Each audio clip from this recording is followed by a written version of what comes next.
Lovely viewers, Indrani village food আপনাদের অনেক অনেক স্বাগত। আজকে আমি রেস্টুরেন্ট স্টাইল চিকেন সাটে আপনাদের বাড়িতে বানিয়ে দেখাবো। তার জন্য চিকেনটা ফার্স্ট ম্যারিনেট করে নিচ্ছি। 1 চামচ লবণ, 1 চিল লেবুর রস, তার সাথে আদা রসুন বাটা। এখানে আমি অল্প পরিমাণ রসুন আর আদা একসঙ্গে বেটে নিয়েছি। হাফ চামচের চেয়েও কম পরিমাণ আমি এখানে কালো গোলমরিচের গুঁড়ো দিয়ে দিয়েছি। এখন ভালো করে চিকেনটা মাখিয়ে নেব। আর তার মধ্যে আমি একটা ডিম ফাটিয়ে দিচ্ছি, দিয়েও কিছুক্ষণ মাখিয়ে আমি রেখে দেবো। তার সাথে চিকেন সাটেটা বানানোর জন্য একটা ব্যাটার তৈরি করে নিচ্ছি। এখানে আমি 3 চামচ ময়দা, 3 চামচ কর্নফ্লাওয়ার, সামান্য গোলমরিচের গুঁড়ো, হাফ চামচ লবণ, তার সাথে সামান্য একটু অরিগ্যানো দিয়ে একটা গাঢ় ব্যাটার তৈরি করে রেখে দিতে হবে। আর তার সাথে আমি আর কটা জিনিস কেটে রেখেছি, সেগুলো হচ্ছে 2টো টমেটো, 2টো পেঁয়াজ, তার সাথে একটা ক্যাপসিকাম আমি কিউব করে কেটে রেখেছি। সেগুলোই এখন চিকেনের সাথে ভালো করে কাঠির মধ্যে ভরে নিতে হবে। একে একে সবগুলোই আমি করে নেব।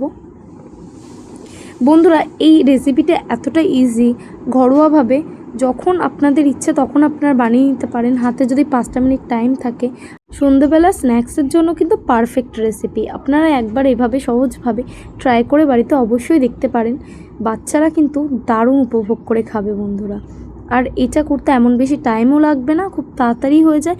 আর খেতে কিন্তু অসাধারণ লাগে, না করলে আপনারা বিশ্বাসই করতে পারবেন না। আর আমার এই রেসিপিটি যদি আপনাদের ভালো লাগে তাহলে আমার চ্যানেলটা অবশ্যই সাবস্ক্রাইব করে বেল আইকনটা প্রেস করে দেবেন, এবং কিনা আমাকে কমেন্টে জানাবেন এই রান্নাটা আপনাদের কেমন লাগলো। এখন ওই ব্যাটারের মধ্যে চিকেন সাটেগুলো ভালো করে ডুবিয়ে সব দিকটা ভালো করে ব্যাটার লাগিয়ে সাদা তেলে ফ্রাই করে নেওয়ার পালা। এটা মিডিয়াম টু লো ফ্লেমেই ফ্রাই করতে হবে, খুব হাই হিটে ফ্রাই করা যাবে না, তাহলে চিকেনটা ভিতরে কাঁচা থেকে যাবে। মিডিয়াম হিটেই এখানে আমি রান্নাটা করব। আর যখন মোটামুটি হয়ে আসবে ভালোভাবে, তখন হাই হিটে কিছুক্ষণের জন্য ভেজে তুলে নিতে হবে। এতটা ইজি রেসিপি, আপনারা একবার অবশ্যই বাড়িতে ট্রাই করবেন। আর যদি আমার রেসিপিটি আপনাদের ভালো লাগে তাহলে অবশ্যই লাইক, কমেন্ট, শেয়ার এবং সাবস্ক্রাইব করে দেবেন। আর অবশ্যই আমাকে আপনারা কমেন্টে জানাবেন যে আমার রেসিপিটি আপনারা কোথা থেকে দেখছেন। এতটা সহজ রেসিপি, খুব ইজি আর খুব তাড়াতাড়ি হয়ে যায়।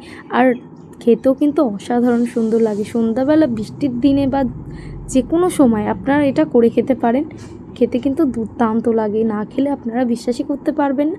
আমার চিকেন সাটেটা রেডি হয়ে গেছে, এখন আমি তুলে নিচ্ছি। এভাবে অবশ্যই আপনার বাড়িতে ট্রাই করে দেখবেন। আমাকে লাইক, কমেন্ট, শেয়ার এবং সাবস্ক্রাইব করে দেবেন।